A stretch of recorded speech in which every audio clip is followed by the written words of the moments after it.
listening to Share Radio, the best online visual radio station in town. Tune in now and enjoy the best music from around the block.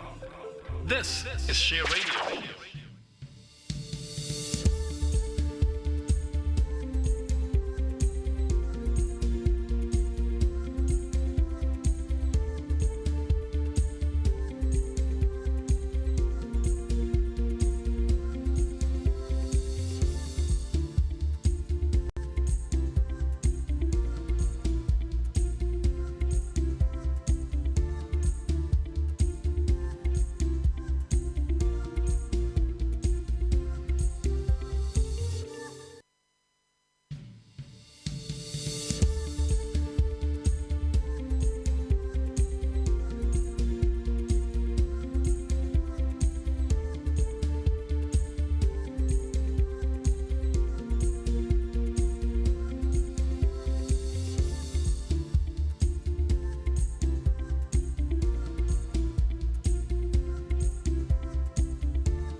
A very good afternoon to you viewers at home.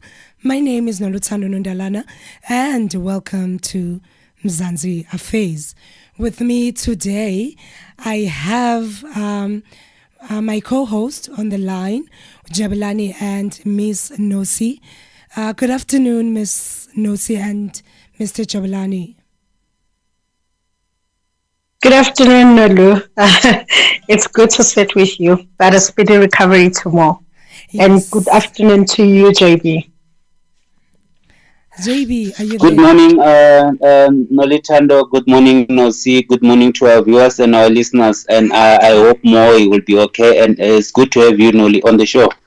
Thank you very much, guys. Please bear with me. This is the first time I'm hosting Mzansi Affairs. I'm used to all the vibey shows, but yeah, I'm here. But you guys are good. The weekend has been treating you well and everything has been good. Man, well, I'm alive. I've been through all kinds of storms, but I am standing. So, by the grace of God, I guess I'm grateful for that. And the rest, I'll just not even mention it. I don't even want to glorify it. And yes, good afternoon to the viewers. This is Mzansi Affairs, the best news show ever on the best visual radio in town. Thank you. Mr. JB, how was your weekend? I can't complain, guys. I think I'm well and I'm ready for the show. And there is a lot of things that are happening in our country as well and outside. So I think we have a number of things that we need to outline and to interact with our audience. So I'm happy. Let's go, guys. Thank you very much, guys. And to you viewers at home, please do not forget to subscribe on our YouTube channel, which is Share Online, and then go on our Facebook page. It's also Share Online. And also you can follow us on TikTok and Instagram. Sefumeneka, we are Share Online everywhere. And today on our headlines, we have South African water crisis, and also we have Pastor Mboro and his bodyguard being denied bail. And then we will be talking more later on about the importance of DADC Summit. But let us start here. Miss Nosi and Mr. Jabulani, what is your take on the Pastor Mboro and his bodyguard being denied bail?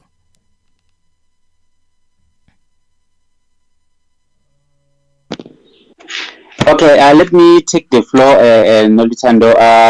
I think there is a lot of things that happen around that case, but I think it's fair for everyone to understand that Mr. Mboro maybe misbehaved and he was not doing well in whatever that he was doing. So there are a lot of stakes that are involved. So they really need to look at that case further and make sure that everyone is certain about it.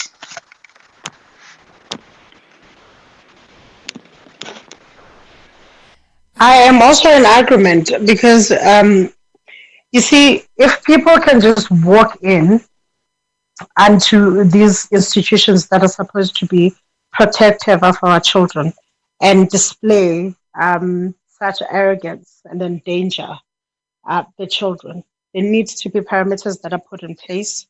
There needs to be an example that is set out. Pastor Mboro being a public figure, right?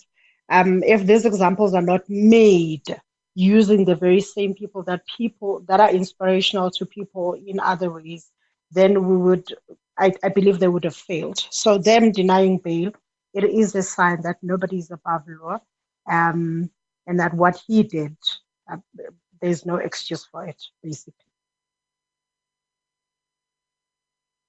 Okay, I do hear you guys, but South Africa was divided on this matter because some people were saying, because Pastor Mboro is also a parent, he needs to fight for his kid. Be that as it may, Nolu, I always believe that there is a manner in which people need to do things and address things. Okay. I do not think it sends out a clear or a beautiful view onto the country when you see someone who's supposedly a leader, regardless of what the issue is, having weapons at the school premises. That puts everybody in danger, actually. So I believe in every situation there is a way that people need to learn to deal with things, excluding violence. Okay. Mr. Jabulani, do you think before we speak about Pastor Mboro being a pastor, we need to look at the fact that he is also a parent and he needs to protect his children? Yeah, talking about Mr. Mboro, at first I would say that it's a public figure and it's a parent, so it goes hand in hand together, so you need to have a certain behavior out there, and then more special, we're living in a social media world, so the way he behaved or the way he handled the issue of his kids, it was not relevant, it was not okay, as a public figure or as a parent, because everywhere we have protocols to be followed, so I think he's supposed to do it in a good manner, and educate other people if they have such issues, how to handle it. So I believe that it's a learning curve to everyone and every parent and everyone that will encounter issues of such. Okay.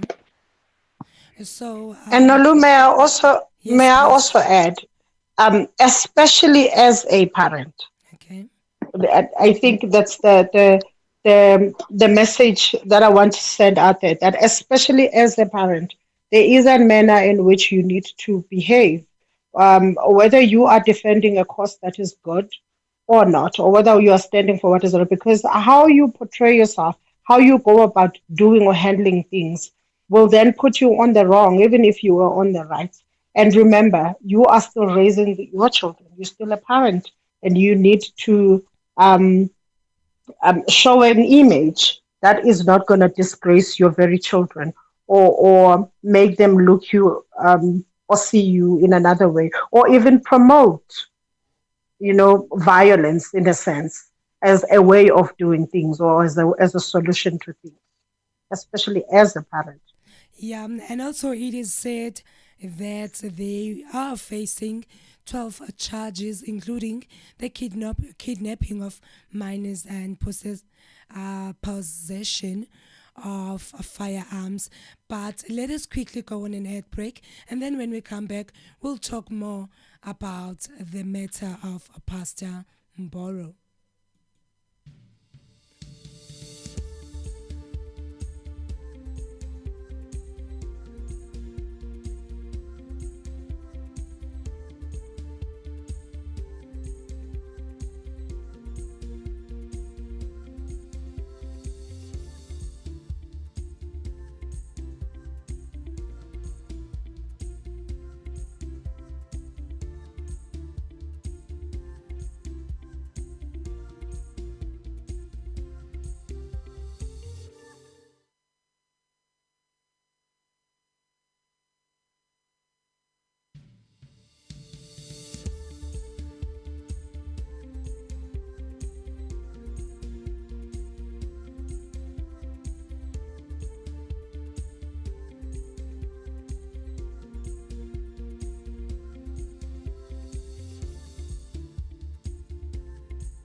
Welcome back on Mzansi Affairs, and you are still here with myself, Nolutando Nondalana, together with Miss Nosi and Jabulani on the line. Are you guys still okay? Yes, Okay. Thank you very much. Do not forget, viewers at home, to follow us on all our social media platforms. We are share online everywhere, and also make sure that you subscribe, like, and share to your people. As I was saying, Miss Nosi and Mr. Jabulani, that the three are faced with 12 charges, including kidnapping, possession of dangerous weapons, and then discharging of a firearm, and then pointing firearms. And we saw on the videos that were circulating where he was also carrying what we call a panga, ne? In school premises where there were children around the schools. Do you guys have, Yes, Nolu. do you have anything to add on that? Yes, Nolu, that's the very behavior that I say it is appalling. Okay. In trying to save or redeem, you must not endanger other people. And it goes back to what I said, that the manner in which you handle a thing would determine if you are right or wrong. And it Okay. could go on as overshadowing your right. However right he was before he entered the premises, and believed to be right, and his reasons were overshadowed by his behavior and endangering other people. We cannot ever overlook that. What would have happened in the case of somebody being shot? What would have happened in the case of, as he was waving that panga, what would have happened in the case of him hitting somebody with it and actually chopping one of their body parts? What would have happened to that? So it doesn't take away him standing that he is right, he is a parent. It does not take away that his behavior was entirely wrong, and putting other people in danger and the children in danger, because not only his children are important in this matter. Okay. Did you guys see the picture of his son with a blue eye or a black eye or something? I saw it much later, but briefly. Okay. What are we saying about the teachers that did that to his son? Because remember, we send our children to school because we are trusting that the teachers will play a role of being parents. But then when a teacher does that, what do we say about them? Now let's leave Pastor Mboro and let's talk about the role of a teacher. Look, Nolu, that those teachers, they should not go free Okay. because of the behavior of Pastor Mboro, especially because they know what was said about corporal punishment. They know all these laws. And I'm not saying also children are to misbehave and provoke teachers, but also teachers have a limited instruction of punishment and various ways to punishment. Nobody must go free because Pastor Mboro has suddenly behaved this way. As much as he was wrong, they were also in the wrong. Okay. Mr. JB. I think there are protocols that are need to be followed. In these such cases, it doesn't matter how bad the situation is. As a parent, there are the ways that you need to follow. We have a school governing body, we have principals, we have other people to consult, and in department as well. There are places where you can lodge complaints. So if something like that happen, it leads to a parent to follow a protocol and certain rules, to deal with such issues so that it mustn't affect other people. Because I think going with weapon at school and pangas and guns, it causes a lot of confusion and drama and misunderstanding, even if you are right, as Nos is saying. So he's supposed to handle it in a good manner. In my position, I think that when you are a parent, you are a leader, and you are a leader of a family. So it shows a certain behavior of some kind at the background of the child where come from.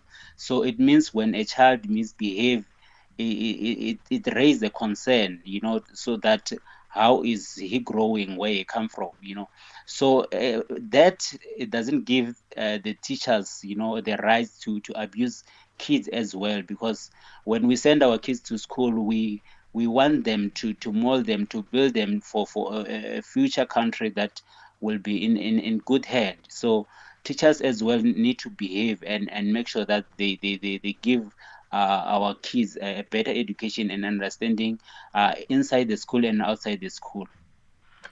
Okay. Also, Nolu, look at where the spotlight is shined now. The whole spotlight is shined on Pastor Mboro's behavior, Yes. as if this is to excuse what the teachers have done.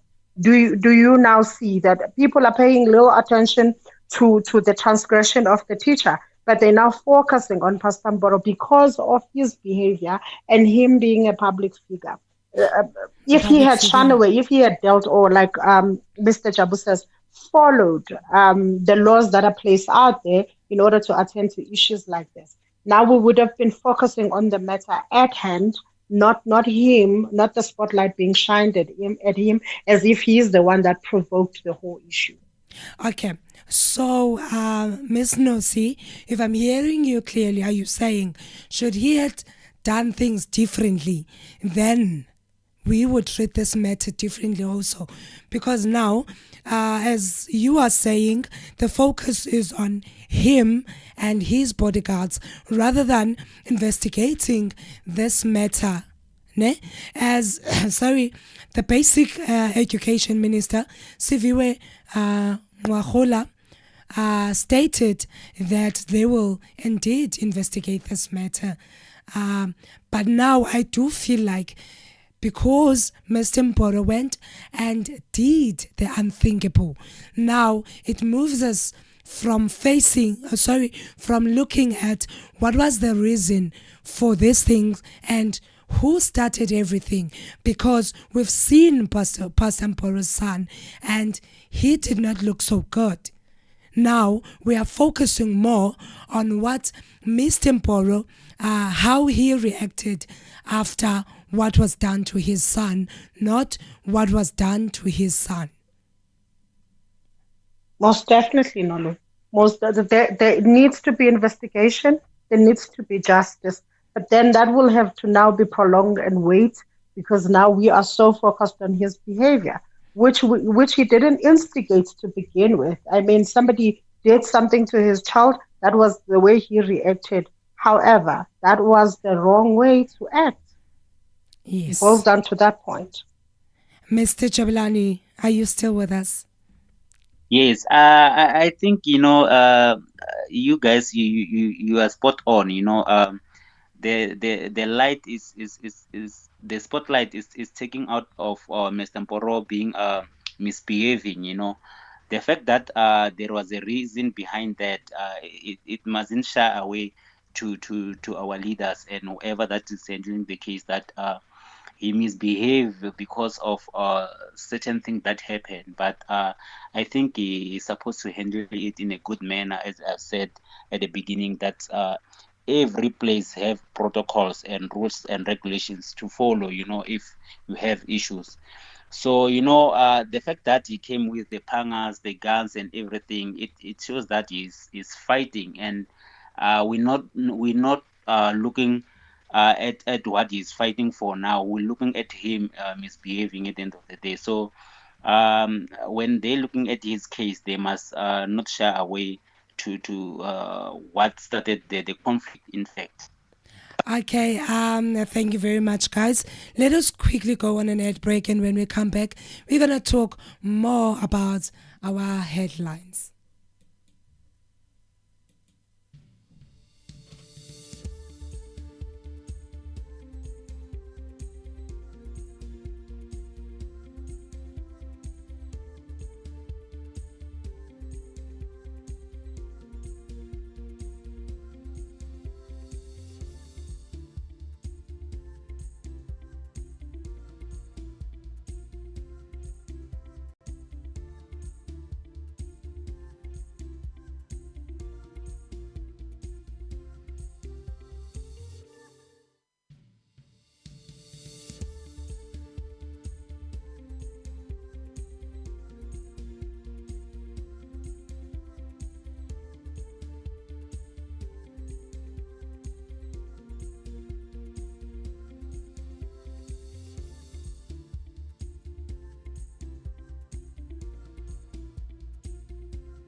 Very good welcome to you viewers at home.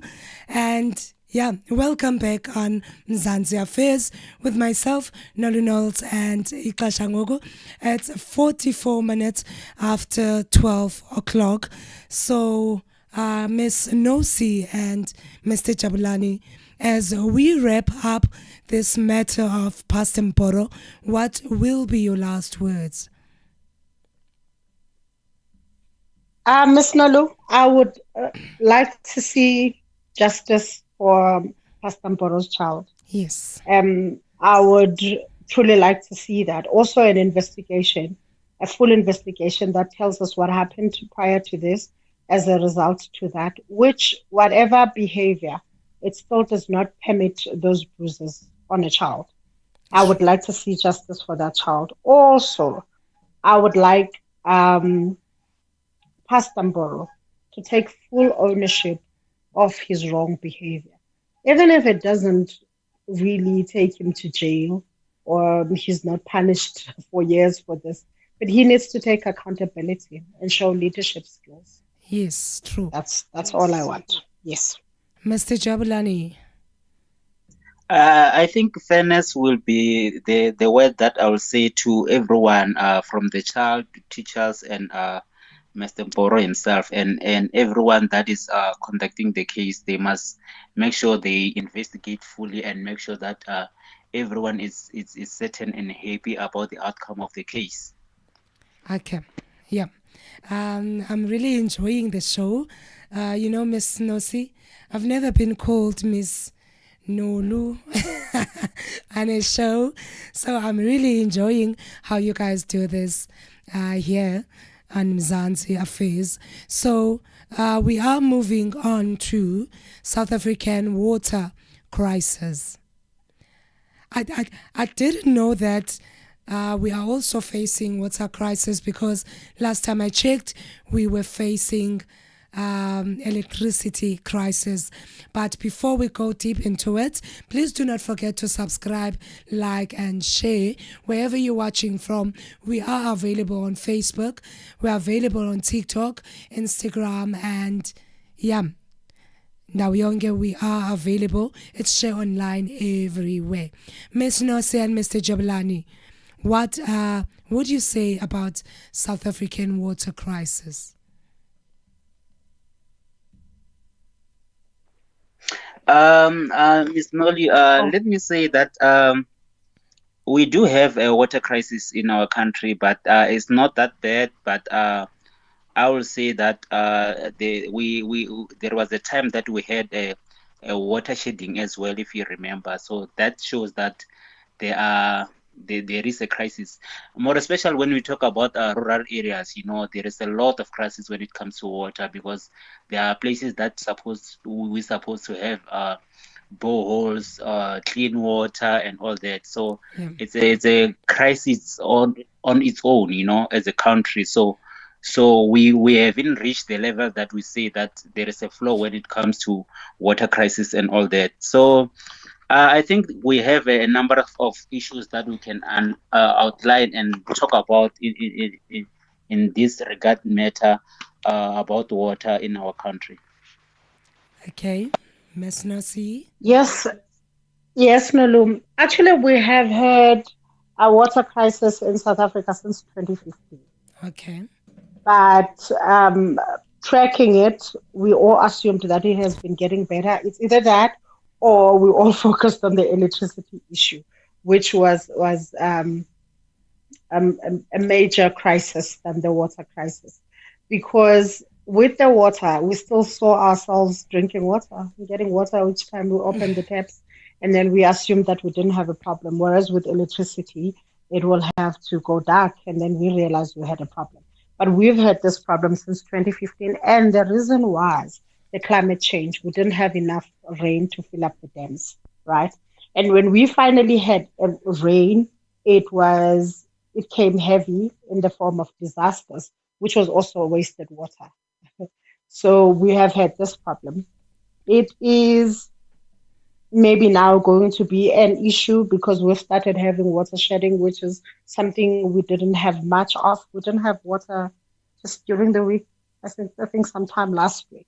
So I think now that they're putting parameters in place, it is because they now see that the issue is getting worse.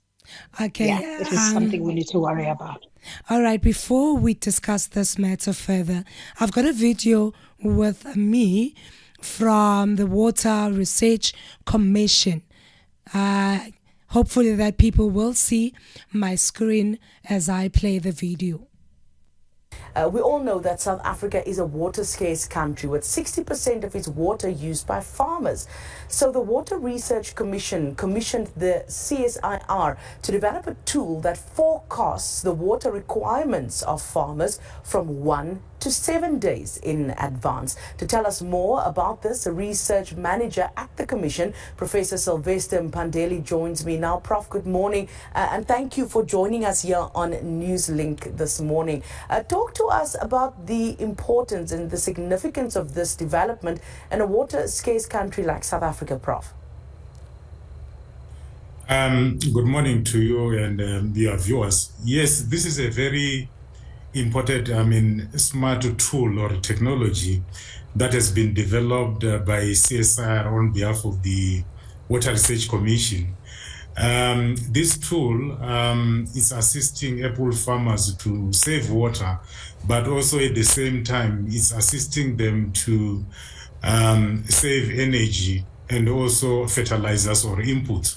So we are happy about the fact that the technology is assisting farmers to increase yields or production, and we do believe that we'll upscale this technology to other agricultural commodities.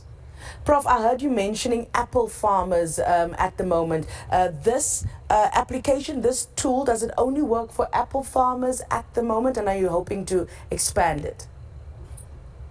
No, not really. The focus, it was only on the apple farmers because the project was specifically for that crop. But we are going to use the same technology for vegetable production project in Limpopo province. And this tool just needs few parameters that needs to be put into the equation. And such kind of parameters, we are talking about the temperature, solar radiation and wind. Then it gives you results for the water requirements per day and also per crop. Yes. So we are excited about this because it will assist farmers to save water. And the fact that South Africa falls among the 30 dry-rest country, we've got the responsibility to make sure that we use our water resources in a very, very sustainable manner. Prof, please help us understand exactly how this tool works and how you worked with the farmers to develop it. The fact of the matter is that majority of those apple farmers are big commercial farmers. They've got smartphones, and that smartphone, it has got a software that assists them to look at the water requirement per day per crop.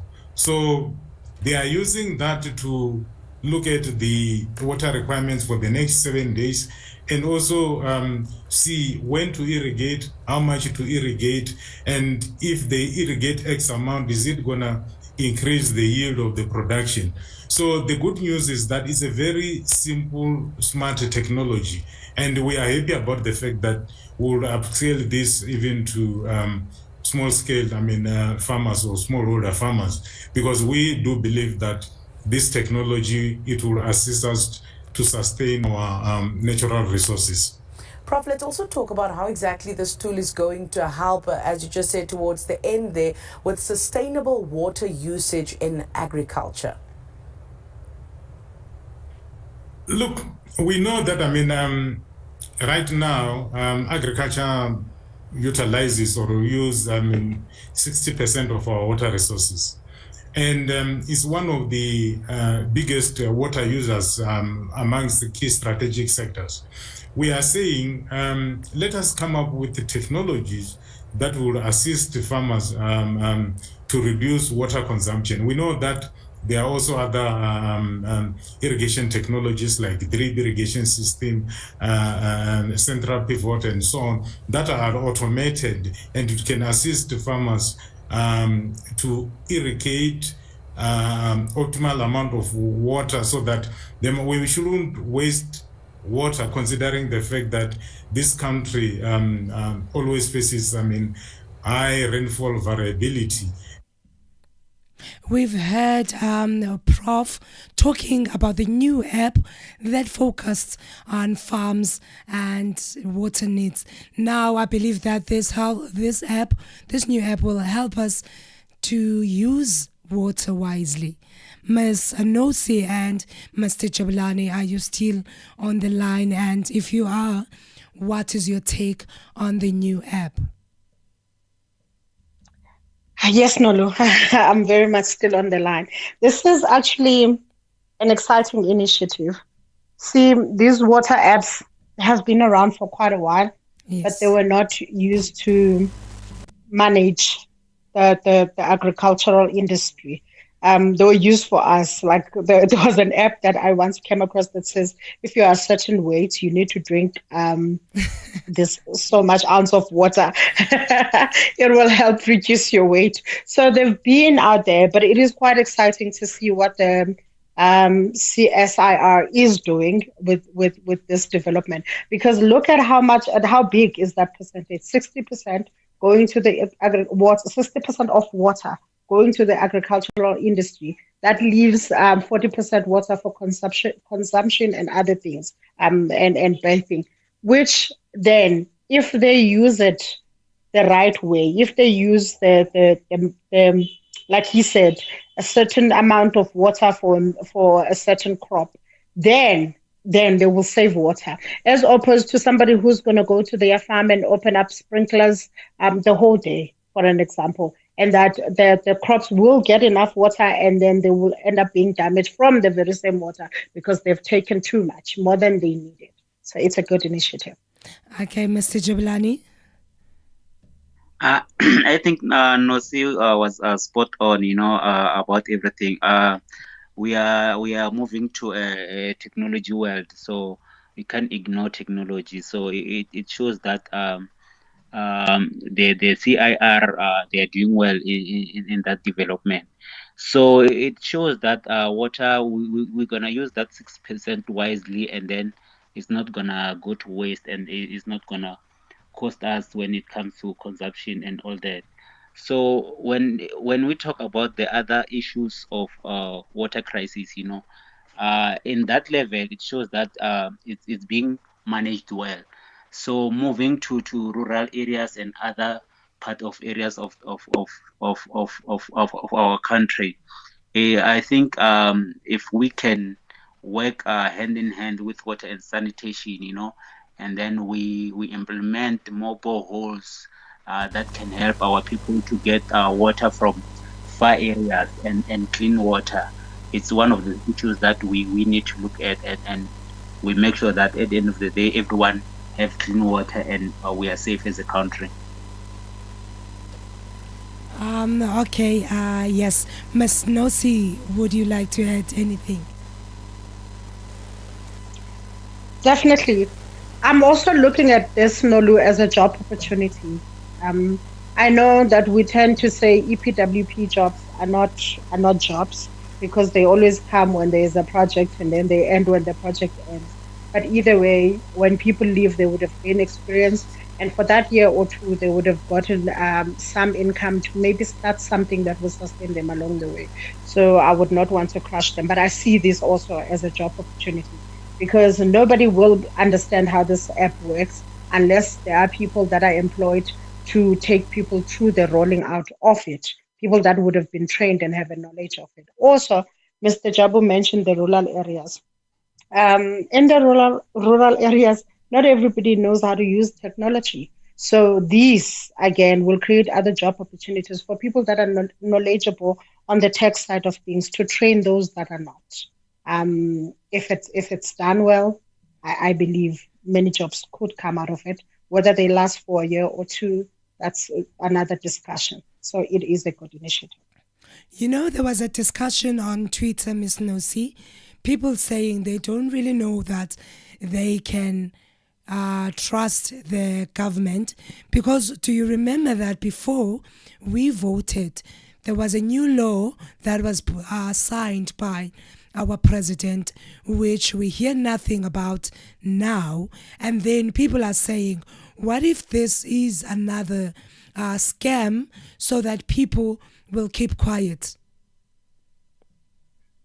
There is a huge possibility, but in my discussions, discussions in this very show with Mo and Mr. Jabu, I learned a thing to trust. I learned a thing that is called trust because I've never actually trusted the government with anything. But there is a thing that kept coming up. There is a phrase that kept coming up that they kept saying. But now with this government, this new government, there are now different teams that are at work.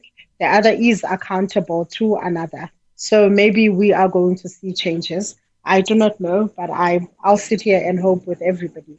I know. Are you referring to the NHI bill? Yes. When you say there was a there's still truly nothing about it except that he said it will go ahead. And I still had questions on how is it now going to go ahead suddenly when they were not in bed, the ANC and the DA, they were in disagreement about rolling it out. But now that they are together, the president says it is going to go ahead. How did they reach that agreement? And what are the plans therefore? Nothing has been said about the plans. But like I say again, we hope it could be another gimmick to keep us trusting. It could take 5 years from now for them to even implement this app while we sit down here with no water. I do not know. But let's just hope that as they've mentioned these things, there are other people that are listening within their government and they will hold them accountable should they not achieve this. One thing I would like to say about this, the government owes us a time frame. Okay. And the government owes us a point by point on the how are they going to implement all these promises so that we can all be satisfied. That's all I'm going to say. Okay, Mr. Jabulani, what's your take on this? As a country, we have got a lot of number of issues, so as a president or if you're in a leadership, it's easy to, when we have such topic like water crisis, electricity, and a lot of things, it's easy as a country to shift to another, because a country must move. So that's why we have different departments to deal with issues, when we talk about water, we've got, like water and sanitation. And when we talk about electricity, ESCOM and so forth. So I think it's all about us, as a country to pinpoint to such topic. When we talk about water today, we get relevant people to answer our question and to open a platform where everyone can interact and talk about this and bring their views about what's happening in our country and to follow up in certain issues, So I don't think there is something that is under carpet. I think everything is moving. The fact that as people, we must follow up in Twitter, in every platform like us, to understand what's really going on with water crisis, electricity, and the bills that the president signed, So we'll find the fact and to understand that there are people that are dealing with, So because a lot of things are easy to say in paper, but to implement, it's a problem, as Nosi say, So, but I think if we keep hosting shows like this, we will get to understand and to see the direction of our country where we're going. Thank you, Mr. Jabulani. Before we go on an ad break, let me remind you that you are still watching Mzansi Affairs with myself, Noltan Wagonandalana, and also on the line I have Ms. Anosi and Mr. Jabulani. My time now is 1:03. We are approaching 2 o'clock and then 3 and 5 and all and all. Do not forget to subscribe on our YouTube channel. We are share online everywhere.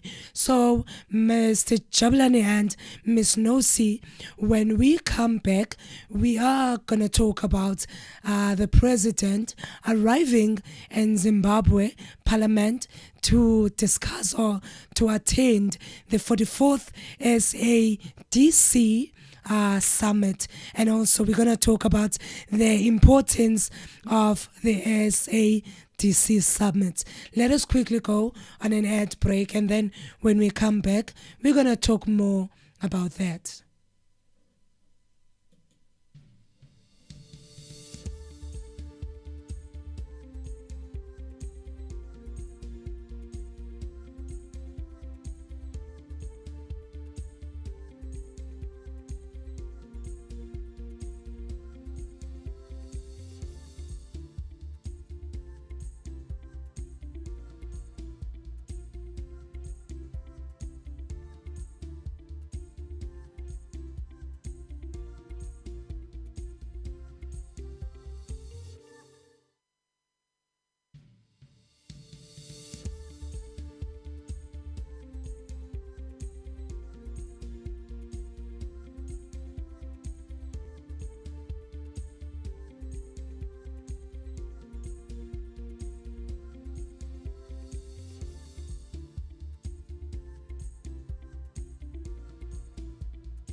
Welcome back to Mzansi Affairs, and you are still tuning in with Nolutano Nondalana, and I'm not alone. I have Mr. Jabulani and Miss Nosi on the line, and whatever you do not forget to subscribe, like, and share.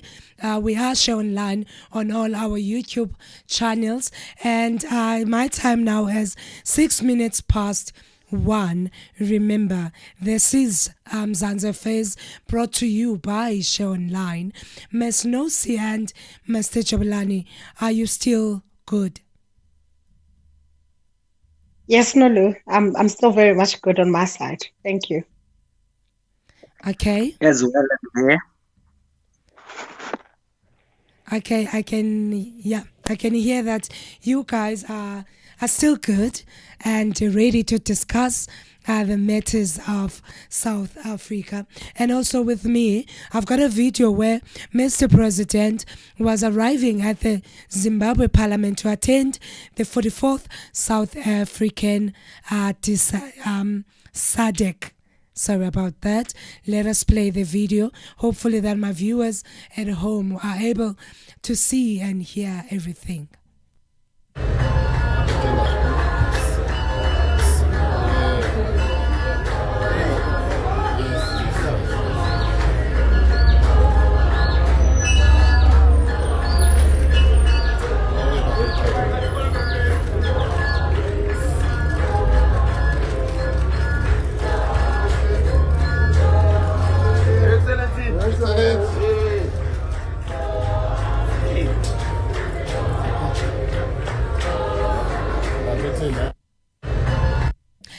We have seen the video where we can see that our president was well welcomed at the Zimbabwe Parliament. Ms. Nosi, can you please kindly tell us what is SADC and what is the role of SADC? Yes, Nolo. In simple words, SADC is South African Development Community. It is one of the oldest things, really, older than one of us, because it was formed in 1980. And the reason for that, it is, in fact, why is that important? It is important to achieve things like economic development, to keep the peace and security between the countries, to ensure that we grow as the SADC states, to elevate poverty, amongst other things, to enhance the standard and quality of the life of the people of the Southern Africa, as well as bridge or break. What can I call it? I don't want to run too quickly and go to xenophobia, or maybe let me say to bring union within the South African countries, really. And if people have been following it, they would see that it has achieved quite a lot, because that's where gender equality was born. That is where things like distance learning were born in 2005, where they said there are people who cannot travel long distances to go to other places. How about they be distance learning? But way before that, in 1990, they also contributed by doing campaigns that were against apartheid in South Africa. So it is that important. You could call it a mother body of that holds everybody accountable, if I, for lack of a better word, yes. Okay, Mr. Jabulani, what's your take on this? Yeah, I think Nosi point everything well. I think she's on point. You know, it's a motherboard. You know, more special. We've got 16 countries. You know, involved.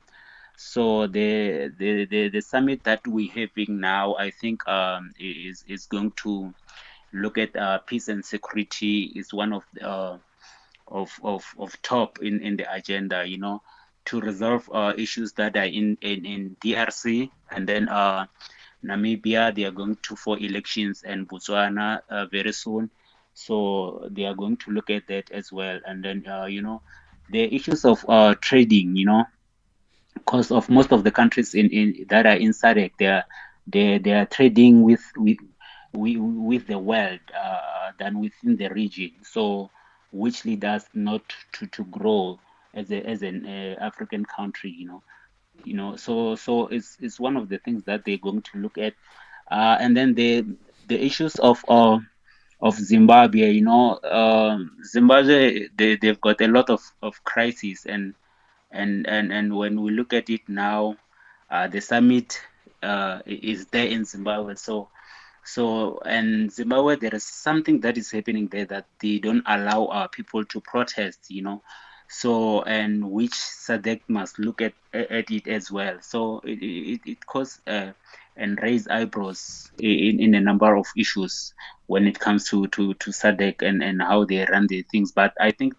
they will have solution about it and see what's going to happen. And then they're going to look at the issue of Mozambique, where people are killed, a lot of people, and then drought and issue of food security as well, tensions around the countries within the region, country relations when it comes to militaries, because there are countries that have American base and so it caused some conflict and misunderstanding. So we have a lot of number of issues that we can look when we talk about SADC.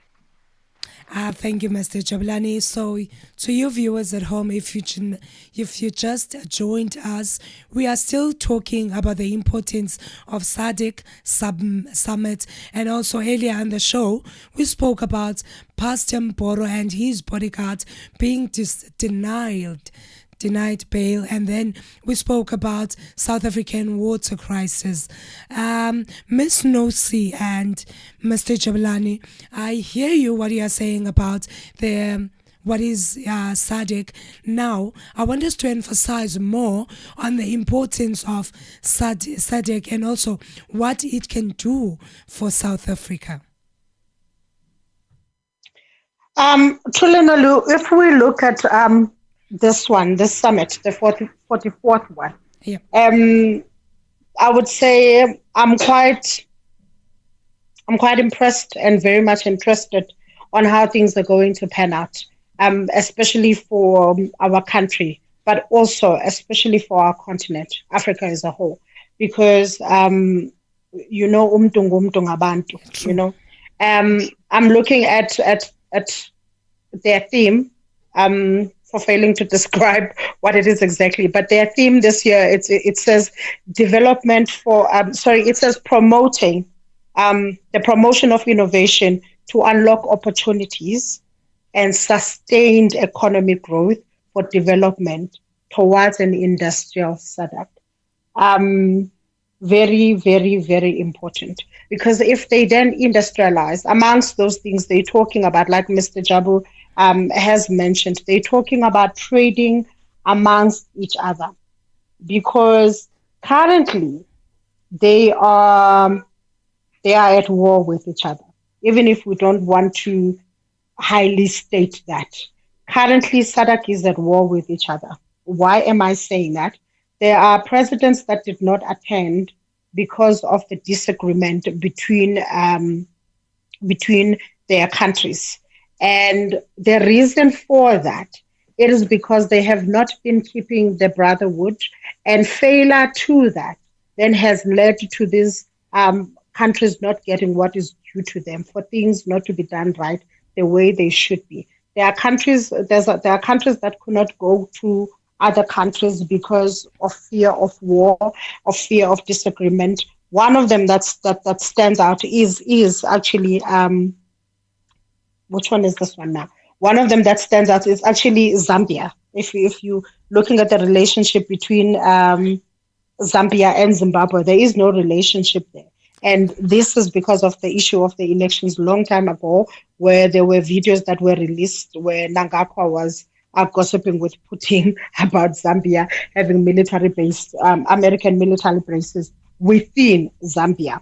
And this has tainted or dented their relationship. So this is important for them to have come together at such a time and want to discuss the economy of these countries and want to discuss the trade amongst these countries. They all know they can't start trading amongst each other lest they break these barriers, unless they fix these problems that they have amongst each other. To a point of them returning to the position they were in or they were at when this SADC was formed. Another thing that is very beneficiary for us, if they then start trading amongst each other, we keep money within ourselves. We create jobs within ourselves. And South Africa benefits as being the biggest part. Okay. South Africa benefits for being the biggest part of the SADC. And nothing they do will leave us out.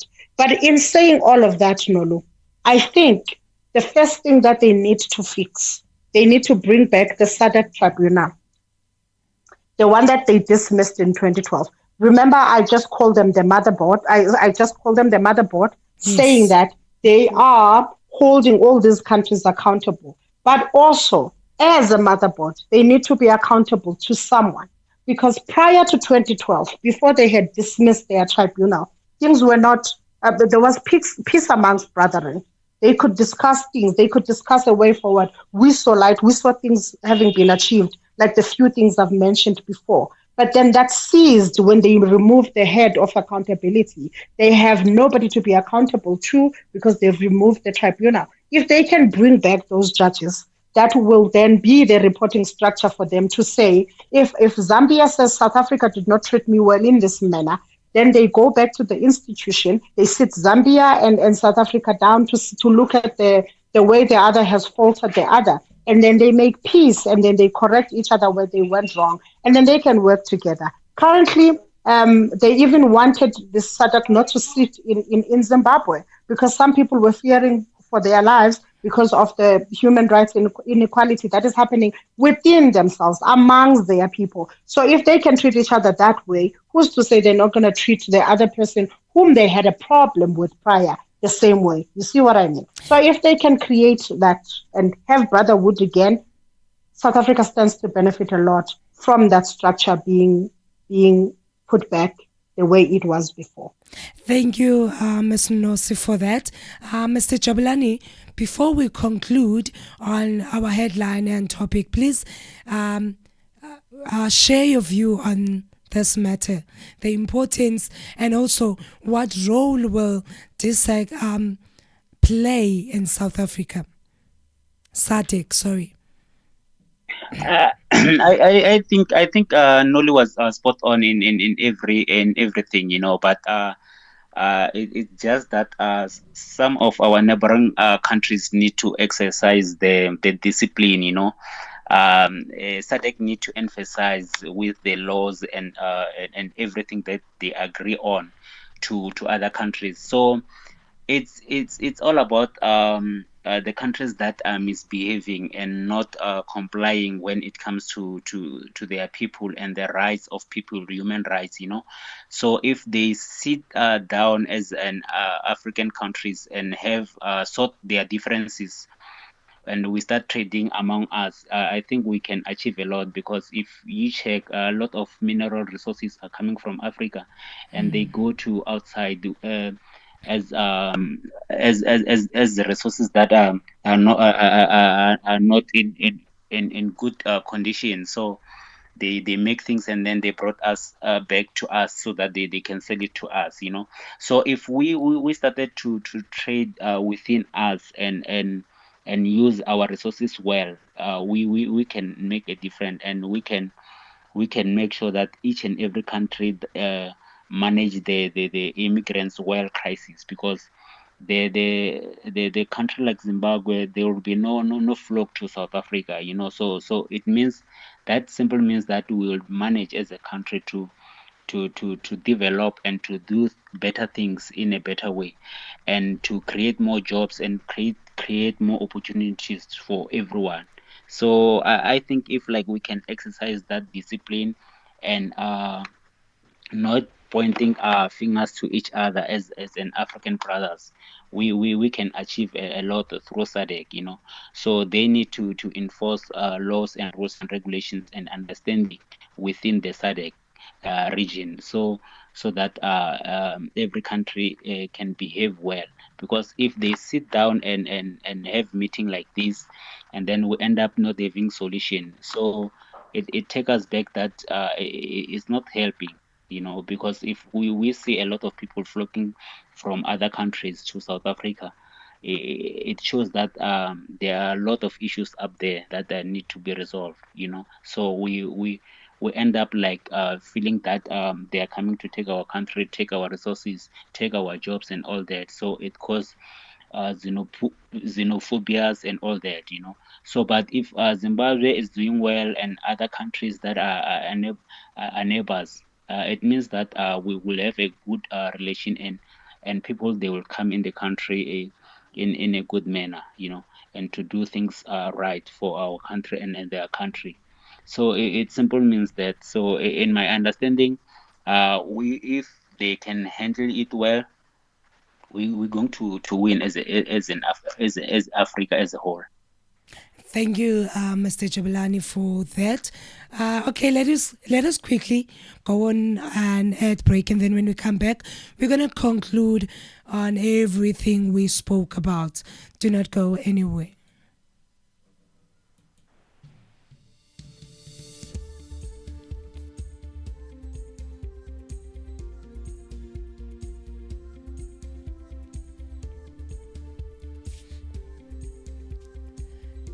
Sawasela.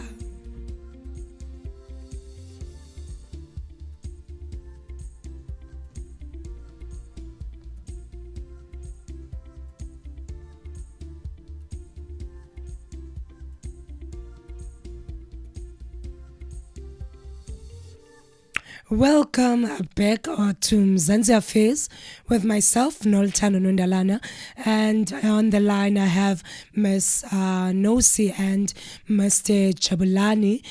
My time now, it's 23 minutes past 1.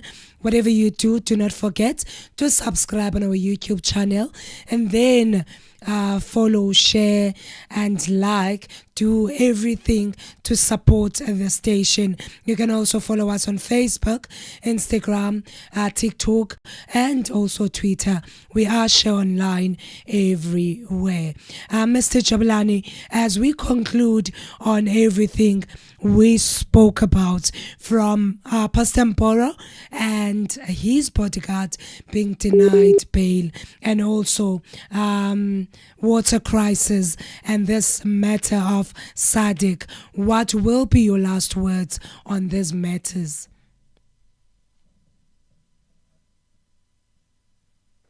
Sorry, Noli, I didn't hear what you're saying. Okay. But I think network cut me. But it's fine. Before we conclude, out of context, I wanted to ask you guys, as a relevant show, the issue of Floyd resigning from if EFF to MK. Nosi, what's your take on that, and what do you think about what's really happening there? I thought we were going to leave this discussion for next week. That was my hope. Thank you very much, Mr. Jabo, for that. But look, we may sit here and like to pretend that we have not been seeing that there's been problems in these parties since beginning. There has been problems in there. There has been disagreements. When you find that you're no longer sharing the same view with a person, why not go to the people that you share the same view with? But also, I think his mistake, Shibambo, is not actually looking or waiting, rather, the right word. It's not him waiting for the MK to solve the issues they have within their own house before he could even jump. Because who is to say what he's running away from is not going to encounter Mobili where he gets there? You see? So I feel like him leaving, no problem with that if he no longer shares the same view. I also feel that he should have waited a bit to have them resolve whatever issues they have within themselves, because they have issues within themselves. Then he can maybe jump out to say, this is where I'll fit myself. Right now, he's going in the middle of a home. He does not know if it's going to hold for how long. I agree with you, Ms. Nosi, more especially when you say there's something that was brewing long time ago, because it's impossible for the president of EFF, Mr. Malema, to just say, I release you, like without no fight. Like he just releases, he accepts his decision. Like he's not saying anything. He's quiet, just accepting the decision. There's something fishy there. Definitely, Nolo. And he has showed everybody the same finger. You know, there are other people he's telling that if you want to go, you can go. We know how he feels about Rosie, but at this stage, he's not begging anyone to stay. So that tells you that there's problems within the house. We may not know what they are for sure, but we know. And we know that he's not willing to beg anyone to stay who is no longer in agreement with the policies or with the vision. Mr. Jabulani. I think maybe next week we'll touch base on that more and get the insight and understanding what really happening. Coming back to the show and our topic of for today, we have speak about Mr. Mboro and then water crisis and then SADC summit.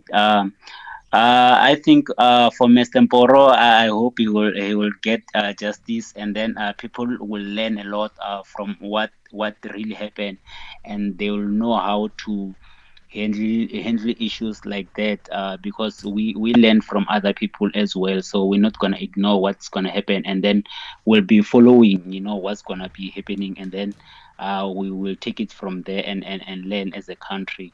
And then coming to water issues, hoping that the new technology is going to work well with us, and our people will have water, and then water and sanitation will make sure that people get water in rural areas, and make sure that water is clean to everyone. So coming to SADC, I understand that Mr. Lorenzo is going to give the president of Zimbabwe, Mr. Mnangagwa, the chair. So I don't know how are they going to deal with issues of Zimbabwe while the president of Zimbabwe, when he's going to be a chair of SADC, So there is a lot there, but I think behind the curtains they will try to sit down. I think we lost Mr. Jabu. Oh, yeah. And find a common ground, about everything, and have solution as a SADC, and they will bring the good relationship of the countries when it comes to trading and investment, and maintaining peace, stability with SADC and everything. So with that, I hope we're moving for a better direction. So we'll be following the whole week and the whole time whenever we get something from that side. Ms. Nosi, your last words on these matters. Yes, Nalu, my last words is that this was such a good show. I was really skeptical, but yeah. You know me. Yeah, I'm glad we sat with you. I felt you made me calm. Your voice was really soothing and calming. And I'm used to more, so I started panicking all over the house. Yes, man. Let me start with the water scarcity. With the water scarcity, I think they're going about the right direction. To start where most water is used, 60%, to manage that area, to see that we cannot take what is left from there and come to consumption in other areas in which we need water in. It is a right initiative. It just needs to be well managed. Of course, it leaves a bitter taste when things are managed by a government, because you will never know how far they will go before they are corrupted. But it is a good initiative. It is a good way to start. We are hoping for jobs, more jobs in that area. Secondly, with the issue, yeah, Pastor Mboro, I really would like him taking accountability, apologizing for his behavior, and admitting to the guilt of having misbehaved and with the potential of endangering other people. But also, I'd like to see justice for Mr. Mboro's child and the full investigation. Also, it needs to be outlined, regardless of what the child has done, it did not constitute bruises. There is ways in which to punish children which within the educational system parameters. Lastly, the SADC. If they can please re-establish the tribunal, bring them back as a accountability center so that no country out of these countries misbehave and not be held accountable. There are pros and cons to everything. There are they governed by laws. They know what to do and what not to do. But they can get away with that if there's nobody who's holding them accountable for their actions. So let them bring an accountability center and then be an accountability, be the motherboard of all these countries. Once they are united, I believe that they will live up to the theme of this year, which is promotion of innovation to unlock opportunities for sustained economic growth and development towards industrialized SADC. Please industrialize. We need to manufacture things all by ourselves. We have the resources. We have the minerals. We've got the capabilities. We need to train our own people and trade amongst each other and keep our money to ourselves. Thank you so much. Thank you very much, Ms. Nosi, and thank you, Mr. Jabulani.